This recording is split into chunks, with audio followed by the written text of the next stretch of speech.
नमस्कार, मैं गीता गाड़ी। स्मार्ट प्लस बुलेटिन में आपका स्वागत। अब नजर डालते हैं आज की सुर्खियों पर। लॉकडाउन के नए पर्व का प्रारंभ, तहसीलदार कार्यालय में जनता की भीड़, मौतों का आंकड़ा 2 लाख के पार। नई वैक्सीन रजिस्ट्रेशन की प्रक्रिया शुरू, रोशन बेग के खिलाफ पूरक आरोप पत्र दाखिल।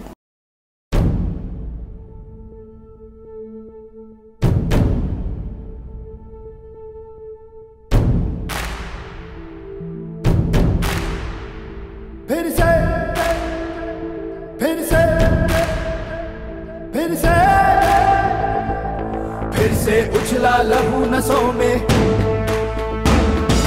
फिर से मचला जुनून रगों में, फिर से झूमा गगन तिरंगा, फिर से दिल हुआ मस्त मलंगा। फिर से फिर से फिर से फिर से लोहा हुआ इरादा, फिर से करते हैं हम वादा, भर देंगे हुंकारा, फिर से जीतेंगे हम यारा, फिर से फिर से फिर से जीतेंगे हम यारा, फिर से फिर से। अब देखते हैं विस्तृत समाचार। पूरे शहर में लॉकडाउन की कार्यवाही का प्रारंभ हो गया है, जिससे शहर में सन्नाटा छाया हुआ है। कोरोना नियंत्रण के लिए राज्य सरकार ने पूरे राज्य में 14 दिन के लिए लॉकडाउन कार्यवाही जारी की है, जिसका प्रारंभ मंगलवार रात से हुआ। बुधवार के दिन सुबह से मार्केट एरिया बंद नजर आया। सुबह से जीवनावश्यक चीजों की खरीदारी के लिए नागरिकों ने भीड़ की, जिससे शहर में सुबह के वक्त काफी चहल पहल नजर आई। नागरिक मार्केट एरिया में घूमते हुए दिखाई दे रहे थे। पूरे शहर के व्यापारी केंद्र बंद थे। इस बार पुलिसों को नागरिकों पे कोई भी जबरदस्ती नहीं करनी पड़ी, जिसका मतलब यह निकलता है कि नागरिक लॉकडाउन का पालन कर रहे हैं। तहसीलदार कार्यालय में जनता की भीड़। कोरोना लॉकडाउन की नियमावली के अनुसार विवाह समारंभ के लिए अनुमति लेना जरूरी है। प्रशासन की ओर से इस अनुमति देने के लिए तहसीलदारों के पास जिम्मेदारी दी गई है, लेकिन विवाह समारंभ के लिए अनुमति लेने के लिए नागरिकों की भीड़ हो रही है। अभी विवाह समारंभ का मौसम चल रहा है। बहुत जगहों पर समारंभ का आयोजन किया हुआ है, इसके लिए अनुमति लेना जरूरी है। लेकिन ताज्जुब की बात यह है कि शहर और तहसील के दोनों विभागों की जिम्मेदारी सिर्फ एक ही तहसीलदार के पास है, जिससे नागरिकों को अनेक समस्याओं का सामना करना पड़ रहा है। तहसीलदार कार्यालय में जनता की भीड़ नजर आ रही है। मौतों का आंकड़ा 2 लाख के ऊपर। कोरोना वायरस की वजह से देश में हुई मौतों का आंकड़ा 2 लाख को पार कर चुका है।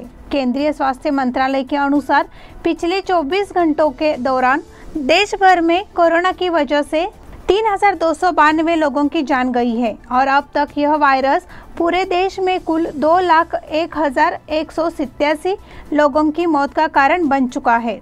कोरोना वायरस की दूसरी लहर में जिस तरह से देश में कोरोना संक्रमण के मामले तेजी से बढ़े हैं, उसकी वजह से मौतों के आंकड़े में भी तेजी से बढ़ोतरी हुई है।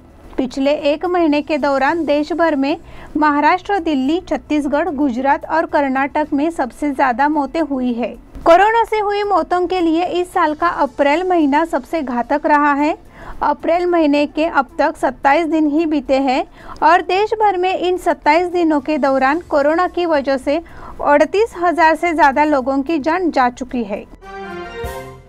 नई वैक्सीन रजिस्ट्रेशन की प्रक्रिया शुरू। कोरोना के बढ़ते केस के बीच कल से 18 साल के ऊपर के लोगों को वैक्सीन लगवाने के लिए रजिस्ट्रेशन की प्रक्रिया शुरू हो जाएगी। 1 मई से 18 से 45 साल की उम्र के लोगों को कोरोना का टीका लगाना है। दिल्ली के मुख्यमंत्री अरविंद केजरीवाल जी समेत कई दूसरे राज्यों की ओर से इसे फ्री में लगवाने का ऐलान किया है। कोरोना के बढ़ते मामले और वायरस के चेन को तोड़ने में वैक्सीन का ही सहारा है। ऐसे में सवाल यह है कि वैक्सीन का स्टॉक कितना है, जबकि कई राज्य इसको लेकर सवाल खड़े कर रहे हैं।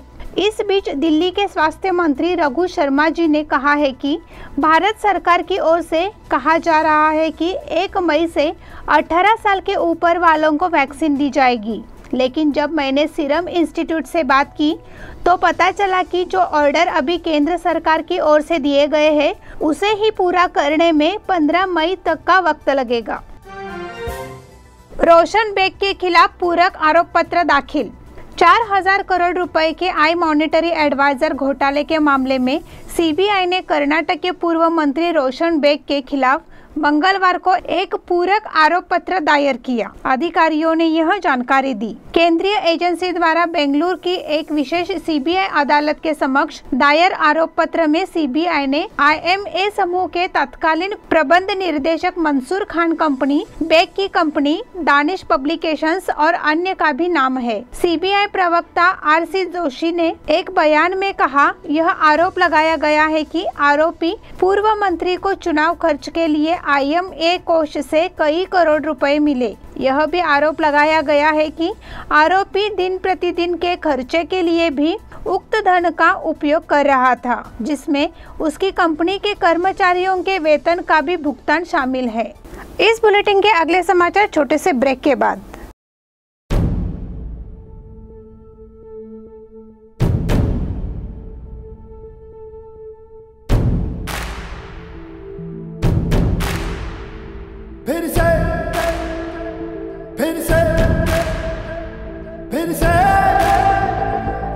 फिर से उछला लहू नसों में, फिर से मचला जुनून रगों में, फिर से झूमा गगन तिरंगा, फिर से दिल हुआ मस्त मलंगा। फिर से फिर से फिर से फिर से लोहा हुआ इरादा, फिर से करते हैं हम वादा, भर देंगे हुंकारा, फिर से जीतेंगे हम यारा, फिर से फिर से फिर से जीतेंगे हम यारा, फिर से। ब्रेक के बाद फिर से एक बार आपका स्वागत। कोरोना वायरस संक्रमण के खिलाफ एकजुट लड़ाई में भारतीय रेलवे ने राज्यों द्वारा उपयोग के लिए लगभग 4,000 कोरोना केयर कोच तैयार किए हैं। इनमें करीब 64,000 बेड है।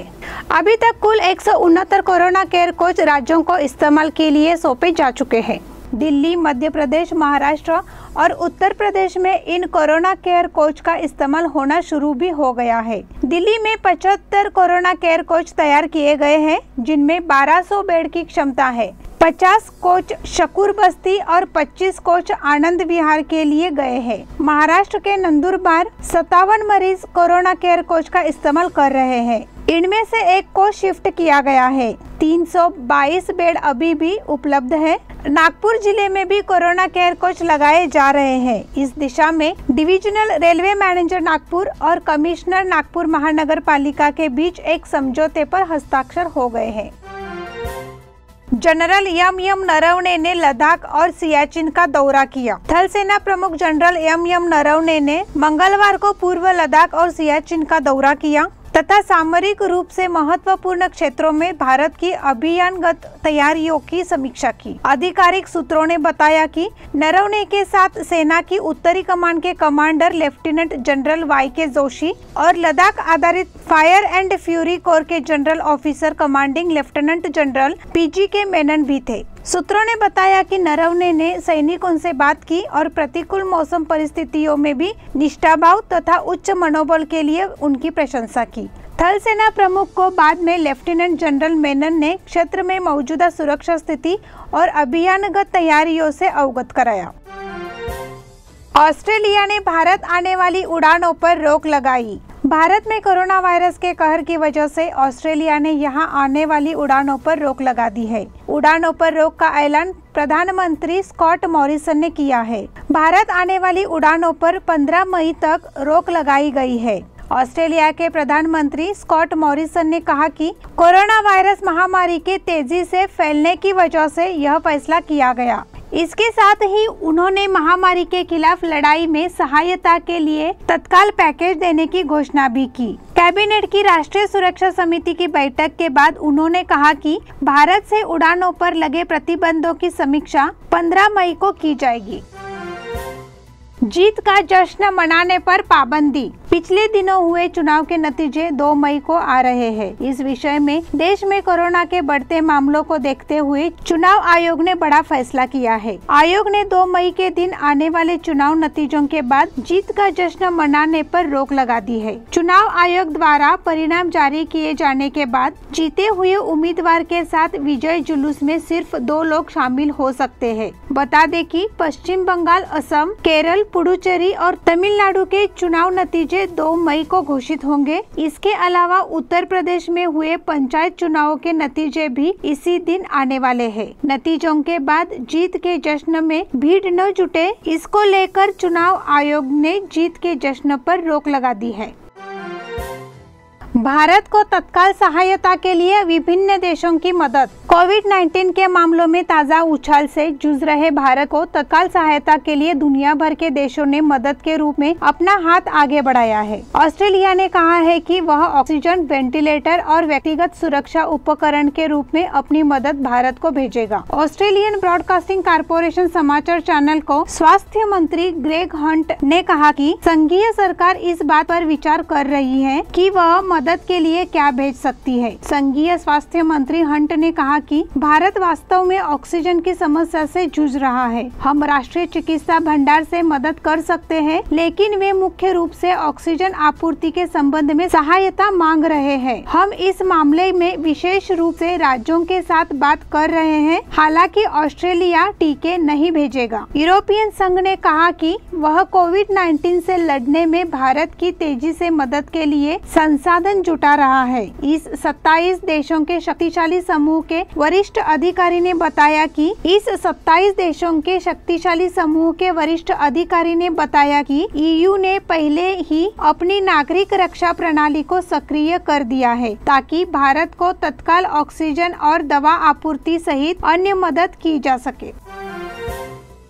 पूर्व सांसद एसबी सिद्धनाल का निधन। बेलगाम के 4 बार सांसद रहे पूर्व सांसद एसबी सिद्धनाल का अप्रैल की 27 तारीख को देहांत हुआ। वह 86 वर्ष के थे। उनका पिछले कुछ दिनों से बेलगाम में एक निजी अस्पताल में इलाज चल रहा था। हालांकि वो वृद्धत्व के कारण गुजर गए। वह मूल रूप से बैलहोंगल तालुका और अब महंतेश नगर के निवासी थे। उन्हें बेलगाम जिले में कांग्रेस पार्टी के वरिष्ठ मार्गदर्शक नेता के रूप में जाना जाता था। उन्होंने 1980 के दशक से लगातार 4 बार लोकसभा सीट जीती थी। वह लंबे समय से कांग्रेस पार्टी के प्रति वफादार थे। वह पूर्व प्रधानमंत्री राजीव गांधी के करीबी थे। इसी के साथ स्मार्ट प्लस बुलेटिन के आज के समाचार समाप्त हुए। धन्यवाद।